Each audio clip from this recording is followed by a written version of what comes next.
Cara menyelesaikan masalah dengan pasangan tanpa drama.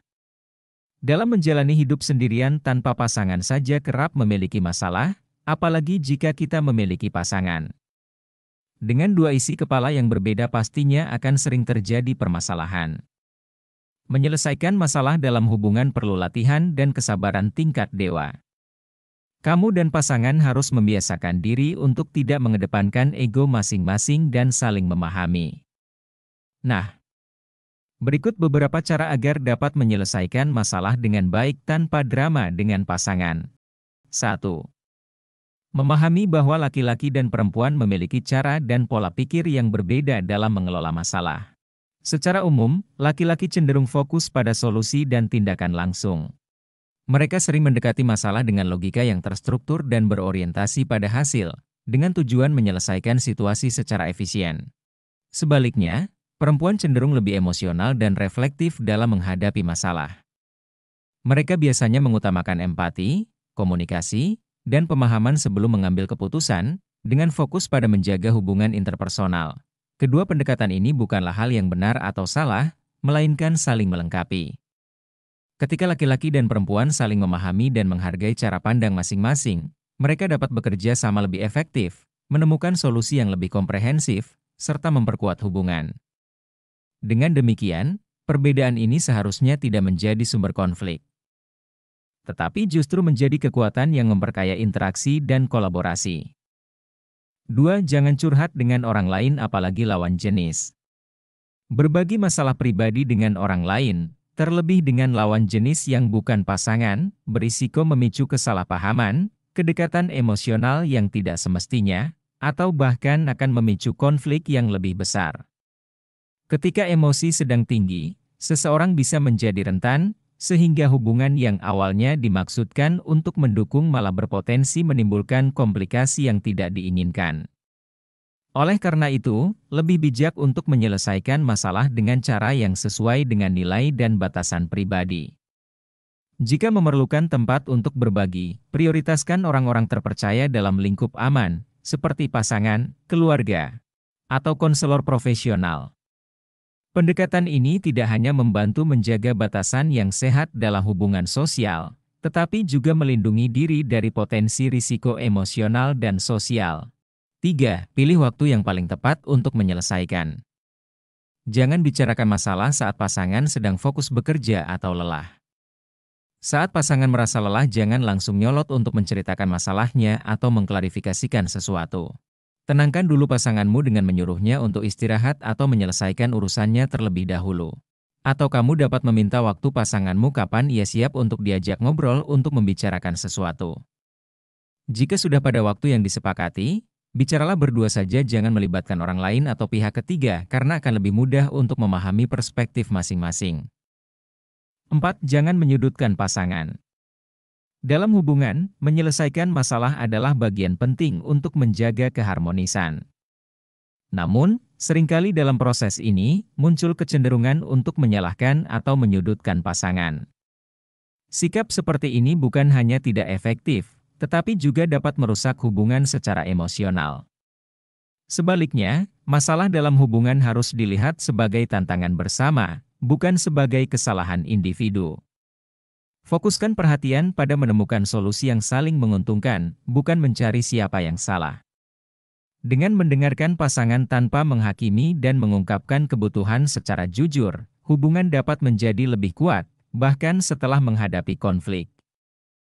5. Jangan membandingkan pasangan dengan orang lain. Dalam hubungan, membandingkan pasangan dengan orang lain, terutama saat menghadapi masalah, adalah tindakan yang sebaiknya dihindari. Setiap individu memiliki keunikan dalam cara berpikir, bertindak, dan menyelesaikan persoalan. Ketika pasangan dibandingkan dengan orang lain, hal ini dapat memicu perasaan tidak dihargai, rendah diri, atau bahkan konflik yang memperburuk situasi. Membandingkan pasangan seringkali didasari oleh harapan yang tidak realistis atau perspektif yang sempit, di mana kelebihan orang lain tampak menonjol tanpa memahami kekurangan yang mungkin mereka miliki. Padahal, pasangan kita mungkin memiliki cara yang berbeda, tetapi tetap efektif dalam menyelesaikan masalah, sesuai dengan kepribadian dan kemampuan mereka. Hargai upaya pasangan, kenali kekuatan mereka, dan cari solusi bersama sebagai tim. 6. Beri ruang dan waktu pada pasangan dan diri sendiri. Dalam hubungan, baik itu pernikahan, persahabatan, atau kemitraan, memberikan ruang dan waktu kepada pasangan maupun diri sendiri dalam menyelesaikan masalah adalah langkah penting untuk menjaga keseimbangan emosional dan kesehatan hubungan. Ketika masalah muncul, emosi seringkali menjadi intens, dan respons impulsif dapat memperburuk situasi. Memberikan ruang berarti memberi kesempatan kepada diri sendiri dan pasangan untuk merenung, memproses perasaan, dan memikirkan solusi secara jernih tanpa tekanan atau intervensi yang berlebihan. Dengan memberikan waktu, seseorang dapat mengurangi kemungkinan munculnya reaksi yang didasarkan pada emosi sesaat, seperti marah atau menyalahkan. 7.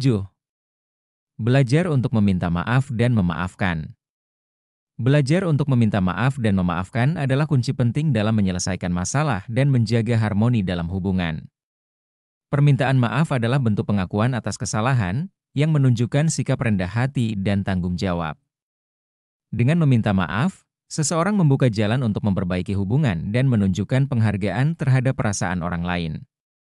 Dalam proses penyelesaian masalah, kemampuan untuk meminta maaf dan memaafkan menciptakan ruang untuk dialog yang konstruktif. Hal ini memungkinkan setiap pihak untuk memahami sudut pandang masing-masing, membangun kembali kepercayaan, dan menciptakan solusi yang menguntungkan kedua belah pihak. Dengan demikian, belajar meminta maaf dan memaafkan adalah langkah bijak yang dapat memperkuat hubungan, menciptakan kedamaian, dan membawa pertumbuhan dalam hubungan. 8. Belajar untuk berempati dan respek terhadap perasaan pasangan. Dalam sebuah hubungan, belajar untuk berempati dan menghormati perasaan pasangan adalah fondasi penting dalam menyelesaikan masalah bersama. Empati memungkinkan kita memahami sudut pandang pasangan, merasakan apa yang mereka rasakan, dan menunjukkan bahwa kita peduli terhadap apa yang mereka alami. Sementara itu, rasa hormat menjaga komunikasi tetap sehat, memastikan bahwa perbedaan pendapat atau emosi tidak berubah menjadi konflik yang merusak. Menghormati perasaan pasangan berarti menghargai cara mereka mengelola emosi, bahkan jika berbeda dari cara kita. Tidak semua orang merespons masalah dengan cara yang sama, dan memahami hal ini membantu mencegah kesalahpahaman. 9. Buat kesepakatan baru. Dalam menjalin hubungan, perbedaan pandangan dan cara menyelesaikan masalah adalah hal yang wajar terjadi. Oleh karena itu, membangun kesepakatan baru menjadi langkah penting untuk menjaga keharmonisan dan menemukan solusi yang adil bagi kedua belah pihak. Kesepakatan baru berarti membuka ruang dialog yang jujur dan saling menghormati, di mana kedua pasangan dapat mengungkapkan pandangan, kebutuhan, dan harapan mereka tanpa rasa takut atau tekanan. Proses ini melibatkan mendengarkan dengan empati, memahami sudut pandang pasangan, dan mencari titik temu yang dapat diterima bersama. Hal ini tidak hanya menyelesaikan masalah yang sedang dihadapi, tetapi juga memperkuat fondasi hubungan dengan menanamkan rasa saling pengertian. Meninggalkan ego masing-masing dan saling memahami adalah kunci dalam menjalani rumah tangga. Hubungan yang kuat bukan dari hubungan dua orang yang sempurna, tapi dari mereka yang mau memperbaiki diri bersama. Terima kasih sudah menonton.